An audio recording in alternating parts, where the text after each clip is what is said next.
Anton Chekhov की book the बेट से। पतझड़ की एक काली रात थी। ओल्ड बैंकर अपनी स्टडी के एक कोने से दूसरे कोने तक बेसब्री से चक्कर काट रहा था। उसके माइंड में उस पार्टी की यादें घूम रही थी जो उसने उस रात आज से 15 साल पहले दी थी। उस पार्टी में एक से बढ़कर एक क्लेवर लोग आए थे और बड़ी इंटरेस्टिंग सी बातें हो रही थी। और टॉपिक्स के अलावा कैपिटल पनिशमेंट यानी फांसी पर भी डिस्कशन चल रहा था। पार्टी में आए गेस्ट में कुछ स्कॉलर्स और कुछ जर्नलिस्ट भी शामिल थे। पार्टी में मौजूद ज्यादातर लोगों ने कैपिटल पनिशमेंट यानी फांसी को डिसअप्रूव किया था, क्योंकि कई सारे लोगों को लगता था कि कैपिटल पनिशमेंट सजा देने का एक बेहद दर्दनाक तरीका है, जो कि एक क्रिश्चियन स्टेट में अनफिट और इमोरल है। कुछ लोगों का तो ये भी मानना था कि पूरी दुनिया में कैपिटल पनिशमेंट को लाइफ इम्प्रिजनमेंट यानी उम्र कैद से रिप्लेस कर दिया जाए। मैं आपकी बात से एग्री नहीं करता, होस्ट ने कहा। मेरे हिसाब से तो ना तो कैपिटल पनिशमेंट और ना ही लाइफ इम्प्रिजनमेंट, बल्कि अगर कोई जज करे और मैं अपने खुद के एक्सपीरियंसेस से बोलूं तो फांसी उम्र कैद से ज्यादा मॉरल और ह्यूमन तरीका है, क्योंकि फांसी में तो तुरंत ही इंसान मर जाता है, लेकिन उम्र कैद उसे घुट घुट कर मरने पर मजबूर कर देती है। तो ज्यादा बुरी चीज क्या हुई, जो आपको एक झटके में मार दे, या वो जो तड़पा तड़पा कर आपकी जान ले, वो भी सालों तक। दोनों ही तरीके एक जैसे इमोरल हैं, एक गेस्ट बोला, क्योंकि दोनों का पर्पस सेम है, इंसान की जान लेना। स्टेट कोई गॉड नहीं है जो लोगों की जान लेता फिरे। जो चीज ये दे नहीं सकता वो ले कैसे सकता है। इस ग्रुप में एक 25 साल का यंग लॉयर भी था। जब उसका ओपिनियन पूछा गया तो वो बोला, कैपिटल पनिशमेंट और लाइफ इम्प्रिजनमेंट दोनों ही इमोरल हैं, लेकिन अगर मुझे किसी एक को चूज करना पड़े तो मैं सर्टेनली सेकंड वाले को ही चूज करूंगा। जिंदा रहना मर जाने से तो लाख गुना बेटर है। वहाँ इस टॉपिक पर एक लाइवली सा डिस्कशन चल रहा था। बैंकर जो उस वक्त यंग और ज्यादा नर्वस था, अचानक से उसने अपना टेम्पर खो दिया। जोर से टेबल पर मुक्का मारते हुए यंग लॉयर की तरफ मुड़ा और उस पर चिल्लाया, ये झूठ है। मैं तुमसे 2 मिलियन की बेट लगाता हूँ कि तुम जेल में मुश्किल से 5 साल भी नहीं टिक पाओगे। अगर बात इतनी सीरियस है तो ठीक है, मैं भी बेट लगाता हूँ कि मैं 5 नहीं बल्कि 15 साल जेल में गुजार सकता हूँ। 15 साल? ओके डन, बैंकर जोर से बोला। जेंटलमैन, मैं 2 मिलियन की शर्त लगाता हूँ। मैं एग्री करता हूँ। तुम 2 मिलियन दांव पे लगा रहे हो और मैं अपनी फ्रीडम, लॉयर ने कहा। और इस तरह बहस की गर्मा गर्मी में एक बिना सर पैर की शर्त लग गई। वो बिगड़ा और बदतमीज बैंकर, जिसके पास उस टाइम पर कई मिलियन डॉलर थे, बड़ी खुशी से बैठ गया और सफर के टाइम पर वो लॉयर से मजाक में बोला, इससे पहले कि देर हो जाए होश में आ जाओ यंग मैन। 2 मिलियन डॉलर मेरे लिए कुछ भी नहीं है, लेकिन तुम्हारी लाइफ के 3-4 बेस्ट ईयर बर्बाद हो जाएंगे। हाँ, मैं 3-4 साल ही बोल रहा हूँ, क्योंकि इससे ज्यादा तो तुम टिक भी नहीं पाओगे। और ये भी मत भूलो, दुखी आदमी की मर्जी से चुनी हुई इन्फोर्स्ड इम्प्रिजनमेंट कहीं ज्यादा दुख देती है। तुम कभी भी खुद को जेल से आजाद कर सकते हो, ये आइडिया ही तुम्हारी सारी लाइफ बर्बाद कर देगा। मुझे तो तुम पर तरस आता है। और आज फिर से वही सालों पुरानी यादें ताजा हो गई थी। अपने स्टडी रूम के एक कोने से दूसरे कोने तक चक्कर काटते हुए उस बैंकर को सारी बातें याद आने लगी थी और उसने खुद से पूछा, क्यों मैंने वो बेट लगाई, इससे मुझे क्या मिला। उस बेचारे लॉयर ने अपनी लाइफ के 15 साल खो दिए और मैंने 2 मिलियन डॉलर। कैसे ये प्रूव हो सकेगा कि कैपिटल पनिशमेंट लाइफ इम्प्रिजनमेंट से बेटर है या बुरी है? नहीं, कभी भी नहीं। ये सब एक बकवास है। मेरे जैसे अमीर आदमियों के लिए ये बस टाइम पास था और उस लॉयर के लिए पैसों का लालच। एक बार फिर वो बीती बातों में खो गया। उसे याद आया कि उस शाम पार्टी के बाद क्या हुआ था। ये डिसाइड किया गया कि वो लॉयर बैंकर के घर के गार्डन विंग में स्ट्रिक्ट ऑब्जर्वेशन में रहेगा। जेल की टाइम पीरियड के दौरान उसे किसी से मिलने जुलने नहीं दिया जाएगा और ना ही वो किसी से बात कर सकेगा। उसे न्यूज़पेपर और लेटर्स भी नहीं दिए जाएंगे। बस उसे एक म्यूजिकल इंस्ट्रूमेंट रखने, बुक्स पढ़ने, लेटर लिखने, वाइन पीने और स्मोक करने की परमिशन मिलेगी। और एग्रीमेंट के हिसाब से उसे सिर्फ साइलेंट कम्युनिकेशन यानी सिर्फ इशारों में ही बात करनी होगी। और उसकी कोठरी में एक छोटी सी विंडो बनाई गई ताकि वो बाहर की दुनिया देख सके और जो भी जरूरत की चीज उसे चाहिए, जैसे बुक्स, म्यूजिक, वाइन वगैरह, वो उसे विंडो के थ्रू नोट भेजकर मंगा सकता था। और एग्रीमेंट के हिसाब से उसके हर मिनट की डिटेल रखी जाएगी ताकि उस पर कड़ी नजर रखी जा सके। और उस लॉयर को नवंबर 14, 1870 एग्जैक्ट 12 बजे से लेकर 14 नवंबर 1885 12 बजे तक नजर बंद रहना था। और इस बेट में ये भी कंडीशन थी कि अगर वो इस टाइम पीरियड की कैद से सिर्फ 2 मिनट पहले भी अगर बाहर निकला तो बैंकर उसे 2 मिलियन नहीं देगा। उस लॉयर के द्वारा लिखे हुए शॉर्ट नोट से पता चलता है कि इम्प्रिजनमेंट के फर्स्ट ईयर उसे बहुत ज्यादा बोरियत और लोनलीनेस फील हुआ। उसकी कोठरी से रात दिन पियानो की आवाजें आती थी। उसने वाइन और टोबैको भी नहीं ली। उसने लिखा था वाइन डिजायर्स जगाती है और डिजायर्स एक प्रिजनर के लिए सबसे बड़ी दुश्मन है। और सबसे बड़ी बात कि अकेले बैठकर बढ़िया वाइन पीना बहुत बोरिंग लगता है और टोबैको की बदबू पूरे कमरे में फैल जाती है। पहले साल में लॉयर को पढ़ने के लिए हल्की फुल्की बुक्स प्रोवाइड की गई, जैसे लव स्टोरीज, क्राइम, फैंटेसीज और कॉमेडी टाइप की स्टोरीज। सेकेंड ईयर में पियानो का साउंड आना कम हो गया था और लॉयर पढ़ने के लिए सिर्फ क्लासिकल बुक्स ही मांगता था। फिर फिफ्थ ईयर में म्यूजिक फिर से चालू हो गया और प्रिजनर वाइन की डिमांड करता था। जो लोग उस पर नजर रख रहे थे उन्होंने बताया कि इस दौरान उसने बस खाया, पिया और बेड पे पड़ा रहा। वो जमाइयां लेता था और गुस्से में खुद से बड़बड़ाया करता था। उसने बुक्स पढ़ना छोड़ दिया था। कभी कभी रात में उठकर वो लिखने बैठ जाता था और वो खूब देर तक लिखता था, लेकिन सुबह होते ही वो सब फाड़ देता था और कई बार तो उसके रोने की भी आवाज आती थी। फिर सिक्स्थ ईयर के सेकेंड हाफ आते आते प्रिजनर ने खूब दिल लगाकर स्टडी करना शुरू किया। वो लैंग्वेजेस, फिलॉसफीज और हिस्ट्री पढ़ने लगा था। ये सारे सब्जेक्ट्स पढ़ने में वो इतनी बुरी तरह से डूब गया था कि बैंकर के पास उसे देने के लिए बुक्स कम पड़ गई थी और उसकी रिक्वेस्ट पर 4 साल के टाइम में ही उसे 600 वॉल्यूम्स प्रोवाइड कराई गई।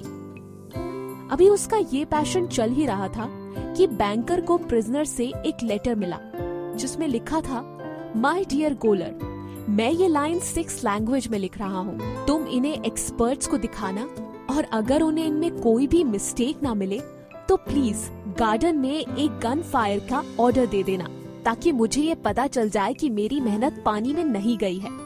हर एज और हर कंट्री के जीनियस डिफरेंट लैंग्वेजेस बोलते हैं, लेकिन सबके अंदर वही फ्लेम जलती है। ओह काश कि तुम्हें मेरी इस हेवनली हैप्पीनेस का पता चलता जो मैं अब फील कर रहा हूँ। बाद में प्रिजनर की विश पूरी करने के लिए बैंकर ने गार्डन में 2 गन शॉट फायर करने का ऑर्डर दिया और फिर 10 साल पूरे हो गए। अब लॉयर अपनी टेबल पर बैठकर बाइबल के न्यू टेस्टामेंट्स पढ़ता है। बैंकर को ये बात बड़ी अजीब लगी, क्योंकि जो आदमी 4 साल में 600 वॉल्यूम्स खत्म कर चुका हो, वो एक पतली और इजी सी बुक पढ़ने में इतना टाइम क्यों लगा रहा था। न्यू टेस्टामेंट पढ़ने के बाद अब हिस्ट्री ऑफ रिलीजन और थियोलॉजी की बुक्स आ गई थी। अपने कन्फाइनमेंट के लास्ट 2 सालों में प्रिजनर ने काफी सारी बुक्स पढ़ी और वो भी धड़ाधड़ एक के बाद एक। और अब वो नेचुरल साइंस पढ़ रहा था, फिर बायरन और शेक्सपियर, फिर वो नोट्स भेजकर एक साथ केमिस्ट्री और मेडिसिन की बुक्स और कई नॉवेल और फिलॉसफी यानी थियोलॉजी पर ट्रीटीज मंगवाता था। वो बुक्स पढ़ने में ऐसा बिजी था जैसे कि किसी समुद्र में गोते खा रहा हो। अपनी लाइफ सेव करने के लिए एक के बाद एक बुक का सहारा ले रहा हो। बैंकर को ये सब कुछ रह रहकर याद आ रहा था। उसने अपने दिल में सोचा, कल ठीक 12 बजे उसे अपनी फ्रीडम मिल जाएगी और एग्रीमेंट के हिसाब से मुझे उसे 2 मिलियन देने होंगे। अगर मैं पैसे देता हूँ तो मेरे पास कुछ भी नहीं बचेगा, मैं बर्बाद हो जाऊंगा।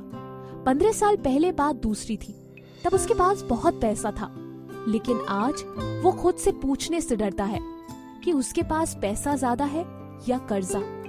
स्टॉक एक्सचेंज में रिस्क लेकर, गैम्बलिंग में पैसा लगाकर और अपनी फिजूल खर्ची की वजह से वो आज इस हालात में पहुंच चुका है। बुढ़ापे में भी उसके शौक कम नहीं हुए थे, इसलिए उसका ये कारोबार धीरे धीरे ठप पड़ता गया। वो कभी फियरलेस, सेल्फ कॉन्फिडेंट और प्राउड मैन हुआ करता था, मगर आज सिर्फ एक ऑर्डिनरी बैंकर बनकर रह गया है, जो मार्केट के हर राइज और फॉल से खुद भी हिल जाता था। ये मनहूस बेट मैंने क्यों लगाई? ओल्ड बैंकर खुद से बड़बड़ाया। दुखी होकर उसने अपना सर पकड़ लिया। ये आदमी मर क्यों नहीं गया? वो अभी सिर्फ 40 साल का है। अब ये मेरा बचा खुचा पैसा भी हड़प जाएगा। शादी करेगा, लाइफ एंजॉय करेगा, स्टॉक एक्सचेंज में पैसा लगाएगा, मजे की लाइफ जिएगा, और मैं एक भिखारी की तरह देखता रहूंगा और चिढ़ता रहूंगा। और ये इंसान हर रोज मुझे एक ही बात सुनाएगा, आपकी वजह से मुझे लाइफ की हर खुशी मिली है, इसलिए अब मेरी बारी है आपकी हेल्प करने की। नहीं, ऐसा नहीं हो सकता, बहुत हो गया अब बस एक ही रास्ता बचा है बैंक्रप्सी और बेइज्जती से बचने का, और वो है कि इस आदमी को मरना होगा। तभी घड़ी की आवाज आई। 3 बज चुके थे। घर में सब गहरी नींद सो रहे थे। चारों तरफ एक खामोशी थी। विंडो के बाहर पेड़ों की सरसराने की आवाज आ रही थी। बड़ी खामोशी से उसने अपने सेफ से उस दरवाजे की चाबी निकाली जो 15 सालों से बंद था। उसने चाबी अपने ओवरकोट के पॉकेट में रखी और घर से बाहर निकल गया। बाहर बारिश हो रही थी और पूरा गार्डन अंधेरे में डूबा हुआ था। बर्फ जैसी ठंडी हवा में साय साय करते हुए पेड़ हिल रहे थे। उस काली अंधेरी रात में बैंकर को ना तो ग्राउंड दिखा, ना ही व्हाइट स्टैच्यू और ना ही गार्डन विंग या पेड़। वो बड़ी मुश्किल से चलकर गार्डन विंग के पास पहुंचा और वॉचमैन को 2 बार आवाज दी, लेकिन उसे कोई आवाज नहीं मिला। खराब मौसम के चलते वॉचमैन भी शायद किचन या ग्रीन हाउस में जाकर सो चुका था। अगर मुझ में अपनी इंटेंशन पूरी करने की हिम्मत है तो पहला शक वॉचमैन पर ही जाएगा, ओल्ड मैन ने सोचा। वो अंधेरे में सीढ़ियों को पकड़कर अपना रास्ता टटोलता हुआ दरवाजे तक पहुंच गया और गार्डन विंग के हॉल में घुस गया। फिर वो एक पतले से रास्ते में घुस गया। उसने मैच बॉक्स निकाला और एक माचिस जलाई। चारों ओर सुनसान था। वहाँ बगैर एक बेड क्लॉथ के एक बेड पड़ा था। एक डार्क कोने में एक आयरन स्टोव रखा था। प्रिजनर के रूम में खुलने वाले डोर में सील लगी हुई थी। ओल्ड मैन के हाथ की माचिस अब तक बुझ चुकी थी। टेंशन से कांपते हुए उसने छोटी सी विंडो के अंदर झांक कर देखा। प्रिजनर के रूम में एक कैंडल की फेड सी लाइट फैली थी, जबकि वो खुद एक टेबल पर बैठा था। बस उसकी बैक, सिर के बाल और हाथ दिख रहे थे। रूम में बस एक कारपेट, एक टेबल और 2 चेयर्स थी और कुछ ओपन बुक्स इधर उधर फैली पड़ी थी। बैंकर उसे 5 मिनट तक एकटक देखता रहा, लेकिन प्रिजनर अपनी पोजीशन से एक बार भी नहीं हिला। 15 साल की कैद ने उसे चुपचाप एक जगह बैठना सिखा दिया था। बैंकर ने फिंगर से विंडो पर टैप किया, लेकिन प्रिजनर ने फिर भी कोई रिस्पॉन्स नहीं दिया। अब बैंकर ने बड़ी केयरफुली डोर की सील तोड़ी और लॉक में चाबी घुमाई। जंग लगे लॉक से एक भारी आवाज आई और खट से दरवाजा खुल गया। बैंकर एक्सपेक्ट कर रहा था कि दरवाजा खुलने की आवाज से लॉयर हैरान होकर रिएक्ट करेगा, खुशी से चीखने लगेगा या पलट कर देखेगा, लेकिन ऐसा कुछ नहीं हुआ। 3 मिनट यूं ही गुजर गए। रूम में अभी भी उतना ही सन्नाटा था जितना डोर ओपन होने से पहले था। टेबल के सामने एक आदमी बैठा था, लेकिन किसी भी ऑर्डिनरी ह्यूमन से एकदम अलग। वो खिंची हुई स्किन वाला एक स्केलेटन था। बाल औरतों की तरह लंबे और कर्ली थे। उसकी दाढ़ी फैली हुई थी। उसके चेहरे का कलर पीला पड़ चुका था। गाल अंदर की तरफ धसे हुए, पीठ एकदम पतली और लंबी। दोनों हाथों में उसने अपने बालों वाला सर पकड़ा हुआ था और उसके हाथ इतने स्किनी और हड्डी जैसे थे कि देखते हुए भी डर लग रहा था। कुल मिलाकर अगर कोई उसका झुर्रियोंदार चेहरा देखता तो मान नहीं सकता था कि वो अभी सिर्फ 40 साल का है। वो टेबल पर सर झुकाए हुए बैठा था। उसके सामने एक पेपर की शीट रखी थी जिस पर स्मॉल हैंडराइटिंग में कुछ लिखा था, पुअर डेविल। बैंकर ने अपने दिल में कहा, बेचारा शायद $1 मिलियन के सपने ले रहा है। मुझे बस एक हल्का सा धक्का देकर इसे बेड पर पटकना है और फिर मैं एक चुटकी सी पिलो से इसका गला घोट दूंगा। लोगों को जरा भी शक नहीं होगा कि ये अननेचुरल डेथ है। चाहे कितनी भी केयरफुली एग्जामिनेशन हो, किसी को कोई सबूत नहीं मिलेगा। लेकिन पहले पढ़ तो लूं कि इसने कागज में लिखा क्या है। बैंकर ने टेबल से वो शीट उठाई और पढ़ने लगा। कल रात ठीक 12 बजे मुझे फ्रीडम मिल जाएगी। मैं भी कॉमन लोगों की तरह एक आजाद लाइफ जी सकूंगा। लेकिन ये रूम छोड़ने से पहले और सुबह का सूरज देखने से पहले मैं तुम्हें कुछ कहना चाहूंगा। मैं अपने पूरे होशो आवाज में और गॉड की कसम खाकर ये डिक्लेयर करता हूँ कि मुझे इस फ्रीडम लाइफ, हेल्थ और दुनिया की सारी खुशियाँ जो किताबों में बताई गई हैं, मुझे इन सब की कोई चाहत नहीं है। 15 साल तक मैंने दिल लगाकर किताबें पढ़ी हैं और दुनिया की हर खुशी को जिया है। इन किताबों के जरिए मैंने सब कुछ एक्सपीरियंस कर लिया है। मैंने बढ़िया से बढ़िया वाइन पी है, गाने गाए हैं, जंगली सुअर और हिरणों का शिकार किया है और जन्नत की हूरों से प्यार किया है। हसीन औरतें रोज मेरे सपने में आकर मुझे परियों की तरह मदहोश दुनिया में ले जाती थी। तुम्हारी इन किताबों के जरिए मैं ऊंचे ऊंचे पहाड़ पर चढ़ा हूँ। माउंट आबू और एल्बर्ट पर चढ़कर मैंने वहां से सूरज को उगते हुए देखा है और शाम ढलते हुए भी देखा है। मैंने अपने सर के ऊपर आसमान में बादलों के बीच चमकती बिजली देखी है और हरे भरे जंगलों, नदियों, झीलों और शहरों को देखा है। मैंने जलपरियों को गाते हुए सुना है और मुरली की मीठी तान सुनी है। मैंने खूबसूरत डेविल के पंखों को छुआ है जो मुझे गॉड की बातें बताने आया था। तुम्हारी इन किताबों के जरिए मैं जन्नत की गहराइयों तक पहुंचा हूँ। मैंने जादू देखा है, मैंने शहरों को जलाकर खाक कर दिया है, मैंने नए नए रिलीजन बनाए हैं और सारी दुनिया को अपनी मुट्ठी में कर लिया है।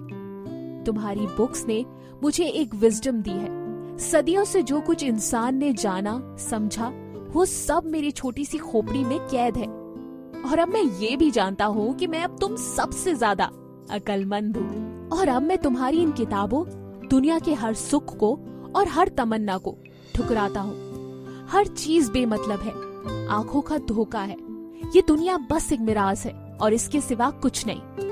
बेशक तुम्हें खुद पर प्राउड होगा, बेशक तुम अक्लमंद और खूबसूरत होगे, मगर ये मत भूलो कि मौत एक दिन तुम्हें मिटा देगी। तुम्हारा नामो निशान भी नहीं बचेगा और तुम्हारा बीता हुआ कल और आने वाला कल सब मिट जाएगा। तुम्हारी सारी अक्ल और अकड़ एक दिन मिट्टी में मिल जाएगी। तुम पागल हो जो तुमने एक गलत रास्ता पकड़ा है। तुमने झूठ को हमेशा सच समझा है और बदसूरती को खूबसूरती समझ लिया। जैसे तुम हैरत में पड़ जाओगे अगर किसी दिन अचानक पेड़ों पे एप्पल और ऑरेंजेस के बदले छिपकलियां और मेढक उग जाएं और गुलाबों से घोड़े की पसीने की बदबू आने लगे। ठीक ऐसे ही मैं भी तुम्हें देखकर हैरान हूँ कि तुमने हेवन के बदले इस धरती को चुना। तुम जैसे हो, जो भी हो, मैं तुम्हें जानना नहीं चाहता। इसलिए मैं आज तुम्हें ये दिखा देना चाहता हूँ कि जिस चीज के पीछे तुम मरते हो मुझे उसकी जरा भी परवाह नहीं। मैं उन 2 मिलियन पर लात मारता हूँ जो कभी मुझे जन्नत का सपना दिखाते थे। मुझे इस पैसे से नफरत है। इस पर मेरा जो भी राइट बनता था आज मैं उसे खुद ही छोड़ रहा हूँ और मैं अपने फिक्स टाइम से 5 मिनट पहले बाहर निकल जाऊंगा ताकि एग्रीमेंट खुद ब खुद टूट जाए। बैंकर ने ये सब कुछ पढ़ा और पेपर की शीट वही टेबल पर रख दी। उसने प्रिजनर के माथे पर किस दिया और रोने लगा। फिर वो विंग से बाहर निकल आया। उसे लाइफ में बड़े बड़े लॉस हुए थे, लेकिन उसने खुद को कभी इतना हारा हुआ फील नहीं किया जितना वो आज कर रहा था।